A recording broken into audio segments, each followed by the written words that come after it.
వాగర్తావివ సంపృక్తో వాగర్థ ప్రతిపత్తయే జగతః పితరౌ వందే Parvati Parameswaram. ABN Andhra Jyothi ప్రేక్షకులకు నమస్కారం. దినఫలం కార్యక్రమానికి స్వాగతం. 2025 జూలై నెల 19వ తారీఖు శనివారం. ఈరోజు మధ్యాహ్నం 2 గంటల వరకు నవమి, తర్వాత దశమి. నక్షత్రం భరణి నక్షత్రం ఈరోజు పూర్తిగా ఉంది. ఇప్పుడు 12 రాశుల్లో ముందుగా మేషరాశి వారు. మేషరాశి వారికి ఈ శనివారం రోజున లాభములో రాహువు సంచరించడం వల్ల ఎప్పటి నుంచో రావాల్సిన ఒక ఆదాయం కానీ ఒక అవకాశాన్ని కానీ చేజిక్కించుకుంటారు. విదేశీ వ్యవహారాలు కూడా సజావుగా ముందుకు సాగుతాయి. నూతన వ్యక్తుల పరిచయం అనుకూలంగా ఉంటుంది. ద్వితీయంలో శుక్రుడు సంచరిస్తున్నాడు. మీ మాటకు విలువ పెరుగుతుంది. జీవిత భాగస్వామ్య సహకారంతో మంచి అభివృద్ధిని సాధిస్తారు. విందు వినోదాల్లో పాల్గొంటారు. జన్మరాశిలో చంద్రుడు సంచరిస్తున్నాడు. చాలా రోజుల తర్వాత ఈరోజు సంతోషంగా కాలం గడుపుతారు. మనసుకు నచ్చే కొన్ని సంఘటనలు జరుగుతాయి. వృత్తి ఉద్యోగ వ్యాపారాల్లో అభివృద్ధిని సాధించుకుంటారు. పంచమంలో కుజ సంచారం ఉంది. మీ ఆలోచనలు కొన్ని కలిసి రావు. సంతానం విషయాలు కొన్ని మీకు ఇబ్బందిగా మారేటువంటి సూచన కనిపిస్తుంది. తెలుపు రంగు వస్త్రధారణ చేయండి. సుబ్రహ్మణ్య స్వామిని దర్శించండి. సుబ్రహ్మణ్య కరావలంబ స్తోత్రం చదువుకోండి. ఎర్రటి పండును దానం చేయడం వల్ల మీకు మంచి జరుగుతుంది. వృషభ రాశి వారికి ఈరోజు జన్మరాశిలో శుక్రుడు సంచరించడం వల్ల వృత్తి ఉద్యోగ వ్యాపారాల్లో సృజన సహకారం పుష్కలంగా లభిస్తుంది. గట్టి పోటీని ఎదుర్కొని మంచి విజయాలు సాధిస్తారు. సంతోషంగా అభివృద్ధి పదంలో ముందుకు సాగుతారు. తృతీయంలో రవి సంచారం వల్ల జన సహకారంతో కుటుంబంలో శుభకార్యాలు నిర్వహిస్తారు. తండ్రి యొక్క సహకారం లభిస్తుంది. ప్రభుత్వం నుంచి ఆదాయాన్ని అందుకుంటారు. అధికారుల అండదండలతో అభివృద్ధిని సాధిస్తారు. లాభములో శని సంచారం ఉంది. పనివారి సహకారంతో వ్యవసాయ రంగంలో అధిక లాభాలు, ఇంటా బయట శుభకార్యాల నిర్వహణ, మంచి అభివృద్ధిని ఆదాయాన్ని అందుకుంటారు. వ్యయములో చంద్ర సంచారం ఉంది. కొంతమంది వ్యక్తుల సహకార లోపం మనస్సుకు బాధను కలిగించే విధంగా ఒక విషయంలో నిరాశ మిమ్మల్ని వెంటాడుతుంది. నీలం రంగు వస్త్రధారణ చేయండి. లలితాదేవిని సందర్శించండి. లలితా సహస్రనామ స్తోత్రం చదువుకోండి. బియ్యమును పేదవారికి దానం చేయడం వల్ల మంచి జరుగుతుంది. మిథున రాశి వారికి ఈరోజు జన్మరాశిలో గురువు సంచరిస్తున్నాడు. జన సంబంధాలు పెరుగుతాయి. సమాజంలో పేరు ప్రఖ్యాతులు తెచ్చుకుంటారు. వృత్తి ఉద్యోగ వ్యాపారాల్లో మంచి అభివృద్ధిని సాధిస్తారు. విద్యా సంబంధమైన విషయాలంతా అనుకూలంగా ఉంటాయి. తృతీయంలో కేతువు సంచరిస్తున్నాడు. జన సహకారము, నిరాడంబరత, భగవంతుని ఆశీస్సులతో చాలా పనులు సునాయాసంగా పూర్తి చేస్తారు. లాభంలో చంద్ర సంచారం వల్ల మీ మాటకు విలువ పెరుగుతుంది. కుటుంబంలో శుభకార్యాల నిర్వహణ, విందు వినోదాల్లో పాల్గొనడం, మనస్సుకు నచ్చే విధంగా సంతోషంగా కాలం గడుపుతారు. భాగ్యంలో రాహు సంచారం వల్ల తండ్రి గారి ఆరోగ్యం విషయంలో జాగ్రత్తలు అవసరం. విదేశీ వ్యవహారాలు కూడా ప్రతికూలంగా ఉన్నాయి. చందనపు రంగు వస్త్రధారణ చేయండి. చాముండేశ్వరి దేవిని దర్శించండి. శ్రీదేవి ఖడ్గమాల స్తోత్రం చదువుకోండి. మినుములను పేదవారికి దానం చేయడం వల్ల శుభం చేకూరుతుంది. కర్కాటక రాశి వారికి ఈరోజు జన్మరాశిలో బుధుడు సంచరిస్తున్నాడు. జన సహకారం బాగా ఉంది. వ్యాపారాభివృద్ధి బాగుంటుంది. ఆర్థికాభివృద్ధి బాగుంటుంది. చాలా రోజుల తర్వాత ఒక కార్యక్రమాన్ని సునాయాసంగా పూర్తి చేస్తారు. దశములో చంద్ర సంచారం వల్ల మీకు నచ్చే విధంగా కొన్ని కార్యక్రమాలు ఈరోజు మీరు పూర్తి చేసి విజయాలను సాధిస్తారు. అధికారుల అభినందనలు కూడా అందుకుంటాయి. దశములో చంద్రుడు సంచరించడం వల్ల మీకు నచ్చే విధంగా కొన్ని కార్యక్రమాలను ఈరోజు మీరు పూర్తి చేస్తారు. అధికారుల అండదండలతో అభివృద్ధిని సాధిస్తారు. వారి అభినందనలు కూడా అందుకుంటారు. లాభములో శుక్ర సంచారం ఉంది. ఇంటా బయట శుభకార్యాలు నిర్వహిస్తారు. విందు వినోదాల్లో పాల్గొంటారు. స్త్రీజన సహకారంతో చాలా పనులు సునాయాసంగా పూర్తి చేస్తారు. వ్యయములో గురువు సంచరిస్తున్నాడు. దుబారా ఖర్చులు, పోటీ ప్రపంచంలో ఒక్క విషయంలో వెనకడుగు వేస్తారు. విద్యా సంబంధం విషయాలంతా కూడా ప్రతికూలంగా ఉంటాయి. అధికంగా శ్రమపడే సూచన కూడా కనిపిస్తుంది. ఆకుపచ్చ రంగు వస్త్రధారణ చేయండి. దక్షిణామూర్తిని దర్శించండి. దక్షిణామూర్తి శ్లోకాలు చదువుకోండి. శనగలను గురువులకు దానం చేయడం వల్ల శుభం చేకూరుతుంది. సింహరాశి వారికి ఈరోజు దశమములో చంద్ర సంచారం వల్ల వృత్తి ఉద్యోగ వ్యాపారాలన్నీ సజావుగా ముందుకు సాగుతాయి. సంతోషంగా కాలం గడుపుతారు. లాభంలో గురు సంచారం వల్ల ఆకస్మికంగా ఒక శుభవార్త మీకు ఆనందాన్ని కలుగజేస్తుంది. మీ ఆలోచనలో కార్యరూపం దాలుస్తుంది. గ్రహాలు చాలా వరకు ప్రతికూలంగా ఉన్నాయి. వీలైనంత వరకు మీరు ఎక్కువ మాట్లాడకుండా మౌనం వహించడం మీకు మంచి జరుగుతుందని చెప్పవచ్చు. అష్టమంలో శని సంచారం కాస్త ఇబ్బందికరంగా ఉంది. చాలామందితో మనస్పర్ధలకి, అభిప్రాయ భేదాలకు అవకాశం ఉంది. రహస్య జీవనాన్ని కూడా గడిపేటువంటి పరిస్థితి కనిపిస్తుంది. తెలుపు రంగు వస్త్రధారణ చేయండి. పరమేశ్వర దర్శనం, బిల్వాష్టక పారాయణం, ఆవులకు ఆహార పానీయాలు అందించడం వల్ల శుభం చేకూరుతుంది. ఈ కన్యారాశి వారికి ఈ శనివారం రోజున షష్టములో రాహు సంచారం ఉంది. చాలా విషయాలు సునాయాసంగా పూర్తి చేస్తారు. విదేశీ వ్యవహారాలు అనుకూలంగా ఉన్నాయి. మీదైనటువంటి శైలిలో విజయాలను సాధిస్తారు. లాభంలో రవి సంచరిస్తున్నాడు. అధికారుల అండదండలతో అభివృద్ధిని సాధిస్తారు. ప్రభుత్వం నుంచి సహాయం అందుకుంటారు, తండ్రి నుంచి కూడా ఆదాయాన్ని అందుకుంటారు.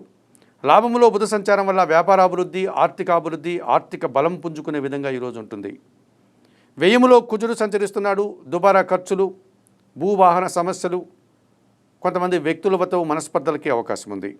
ఆకుపచ్చ రంగు వస్త్రధారణ చేయండి, సుబ్రహ్మణ్య స్వామిని దర్శించండి, సుబ్రహ్మణ్యాష్టకం చదువుకోండి. ఎర్రటి పండ్లను కుటుంబంలో పనిచేసే పనివారికి దానం చేయడం వల్ల మంచి జరుగుతుంది. తులారాశి వారికి ఈరోజు సప్తమంలో చంద్రుడు సంచరిస్తున్నాడు. జీవిత భాగస్వామి సహకారంతో సంతోషంగా కాలం గడుపుతారు. వృత్తి, ఉద్యోగ, వ్యాపారాలలో అభివృద్ధిని సాధిస్తారు. భాగ్యములో గురు సంచారం వల్ల సమాజంలో పేరు ప్రఖ్యాతులు, జన సహకారంతో చాలా పనులు సునాయాసంగా పూర్తి చేస్తారు. లాభములో కుజుడు సంచరిస్తున్నాడు. కొన్ని వ్యవహారాలంతా కూడా అనుకూలంగా ఉంటాయి. భూముల నుంచి లాభాలు, వాహనాల నుంచి లాభాలు, రియల్ ఎస్టేట్ రంగంలో ఉండే వారికి అధిక లాభాలు రావడానికి అవకాశం ఉంది. పంచమంలో రాహు సంచారం వల్ల మీ ఆలోచనలు కలిసి రావు. కొన్ని మీ ఆలోచనలు మీకు ఇబ్బందిని కలిగిస్తాయి. ఎరుపు రంగు వస్త్రధారణ చేయండి, కనకదుర్గాదేవిని దర్శించండి, శ్రీదేవి ఖడ్గమాల స్తోత్రం చదువుకోండి. మినుములను పేదవారికి దానం చేయడం వల్ల శుభం చేకూరుతుంది. వృశ్చిక రాశి వారికి ఈరోజు షష్టములో చంద్రుడు సంచరిస్తున్నాడు. అతి సునాయాసంగా ఒక విషయాన్ని ఎదుర్కొని ఆ పోటీలో మీరు మంచి ఫలితాలను అందుకుంటారు. సంతోషంగా కాలం గడుపుతారు. భాగ్యంలో రవి సంచారం వల్ల అధికారుల అండదండలతో అభివృద్ధిని సాధిస్తారు. తండ్రి నుంచి ఆదాయాన్ని అందుకుంటారు. దశములో కేతు సంచారం వల్ల నిరాడంబరత, మంచి లాభాలు, భగవంతుని ఆశీస్సులు మీకు అనుకూలంగా ఉన్నాయి. అష్టమంలో గురు సంచారం వల్ల విద్యా సంబంధమైన విషయాలు ప్రతికూలంగా ఉంటాయి. అనారోగ్య సమస్యలు, ఆర్థిక సమస్యలు కొన్ని సందర్భాల్లో ఇబ్బందికరంగా మారుతున్నాయి. తెలుపు రంగు వస్త్రధారణ చేయండి, హయగ్రీవ స్వామిని దర్శించండి, హయగ్రీవ స్తోత్రాలు చదువుకోండి. శనగలను దానం చేయడం వల్ల శుభం చేకూరుతుంది. ధనుసు రాశి వారికి ఈరోజు తృతీయములో రాహు సంచారం వల్ల విదేశీ వ్యవహారాలు బాగుంటాయి. నూతన వ్యక్తుల వల్ల నూతన వ్యాపారాలు ప్రారంభించి సంతోషిస్తారు. సప్తములో గురు సంచారం వల్ల జన సంబంధాలు పెరుగుతాయి. విద్యా సంబంధంలో అనేక మంచి ఫలితాలను అందుకుంటారు. మీరు చేసే వృత్తి, ఉద్యోగ, వ్యాపారాల్లో అభివృద్ధిని, ఆదాయాన్ని అందుకుంటారు. అష్టములో బుధుడు సంచరిస్తున్నాడు. ఆకస్మికంగా వ్యాపార అభివృద్ధి బాగుంది. జీవిత భాగస్వామి సహకారంతో నూతన వ్యాపారాలు ప్రారంభిస్తారు. ఆర్థికపరమైన బలాన్ని పుంజుకుంటారు. షష్టమంలో శుక్ర సంచారం వల్ల స్త్రీలతో మనస్పర్ధలు, స్త్రీల వల్ల అవమానాలు ఎదుర్కోవాల్సిన పరిస్థితి మీకు కనిపిస్తుంది. చందనపు రంగు వస్త్రధారణ చేయండి, మహాలక్ష్మీదేవిని దర్శించండి, మహాలక్ష్మి అష్టకం చదువుకోండి. అలసందలు అనగా బొబ్బర్లను పేదవారికి దానం చేయడం వల్ల శుభం చేకూరుతుంది. మకర రాశి వారికి తృతీయములో శని సంచరిస్తున్నాడు. జన సహకారం బాగా ఉంటుంది. ముఖ్యంగా పనివారి సహకారంతో ఇంటా బయట చాలా కార్యక్రమాలు సునాయాసంగా పూర్తి చేస్తారు.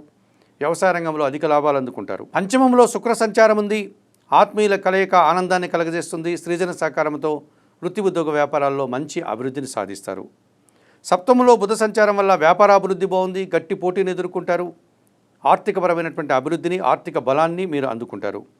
అష్టములో కేతు సంచారం వల్ల కొన్ని విషయాల్లో ఆటంకాలు ఎదురవుతాయి. ఒక విషయంలో నిరాశ, అశాంతి కూడా ఎదుర్కోవాల్సి ఉంటుంది. నీలం రంగు వస్త్రధారణ చేయండి, గణపతి స్వామిని దర్శించండి, గణేశాష్టకం చదువుకోండి. ఉలవలను బాగా ఉడికించి బెల్లం పొడితో కలిపి ఆవులకు ఆహారంగా అందించడం వల్ల శుభం చేకూరుతుంది. ఈ కుంభరాశి వారికి తృతీయములో చంద్ర సంచారం జరుగుతోంది. అతి సునాయాసంగా గట్టి పోటీని ఎదుర్కొని విజయం సాధిస్తారు. మనస్సుకు నచ్చే విధంగా సంతోషంగా కాలం గడుపుతారు. చతుర్థములో శుక్ర సంచారం ఉంది. కుటుంబంలో శుభకార్యాలు, విందు వినోదాలు, సృజన సహకారంతో సంతోషంగా కాలం గడిపి కుటుంబ సౌఖ్యాన్ని కూడా అనుభవిస్తారు. పంచమంలో గురు సంచారం ఉంది. సంతానం విషయంలో శుభపరిణామాలు చోటు చేసుకుంటున్నాయి. మీ ఆలోచనలు కార్యరూపం దాలుస్తుంది. మీ మాటలకు విలువ పెరుగుతుంది. వృత్తి, ఉద్యోగ, వ్యాపారాల్లో మంచి అభివృద్ధిని, సమాజంలో గుర్తింపుని తెచ్చుకుంటారు. జన్మరాశిలో రాహు సంచారం వల్ల దుబారా ఖర్చులు, దుబారా ఆలోచనలు, విదేశీ వ్యవహారాలు ప్రతికూలంగా ఉన్నాయి. తెలుపు రంగు వస్త్రధారణ, చాముండేశ్వరి దర్శనం, శ్రీదేవి ఖడ్గమాల స్తోత్రం, మినుములు దానం చేయడం వల్ల శుభం చేకూరుతుంది. ఈ మీనరాశి వారికి ఈరోజు తృతీయములో శుక్రుడు సంచరించడం వల్ల స్త్రీజన సహకారంతో ఒక కార్యక్రమాన్ని సునాయాసంగా పూర్తి చేస్తారు. ఆకస్మికంగా ఒక లాభాన్ని కానీ, ఒక ఆదాయాన్ని కానీ అందుకుంటారు. షష్టమములో కుజుడు సంచరిస్తున్నాడు. కోర్టు వ్యవహారాలు కానీ, కొన్ని వివాదాలు కానీ పరిష్కరించుకుంటారు. భూముల నుంచి, వాహనాల నుంచి లాభాలు అందుకుంటారు. ఈరోజు సంతోషంగా కాలం గడుపుతారు. షష్టమములో కేతు సంచారం వల్ల నిరాడంబరంగానే గట్టి పోటీని ఎదుర్కొంటారు. మంచి విజయాలను సాధిస్తారు. భగవంతుని ఆశీస్సులు కూడా అందుకుంటారు. జన్మరాశిలో శని సంచరిస్తున్నాడు. దుబారా ఖర్చులు, సోమరితనం వల్ల కొన్ని పనులు వాయిదా వేసుకొని ఇబ్బందులు కొని తెచ్చుకుంటారు. తెలుపు రంగు వస్త్రధారణ చేయండి, పరమేశ్వరి దర్శనం చేసుకోండి, బిల్వాష్టకం చదువుకోండి. నల్ల ద్రాక్షను వయోవృద్ధులకు దానం చేయడం వల్ల శుభం చేకూరుతుంది. మేషం నుండి మీనం వరకు గల ద్వాదశ రాశుల వారికి గోచార రీత్యా దిన ఫలితాలు చెప్పడం జరిగింది. చెప్పిన విషయాలన్నీ స్వీకరిస్తూ పరిహారాలు పాటిస్తూ ఏబిఎన్ ఆంధ్రజ్యోతి ప్రేక్షకులంటే మీరందరూ కూడా ఆయురారోగ్యాలతో ఆర్థికాభివృద్ధిని పొందాలని మనస్ఫూర్తిగా కోరుకుంటూ ఈనాటి దినఫలం కార్యక్రమం ఈరోజుతో ముగుస్తూ తదుపరి దినఫల కార్యక్రమంలో మళ్ళీ కలుసుకుందాం. అంతవరకు సెలవు. నమస్కారం.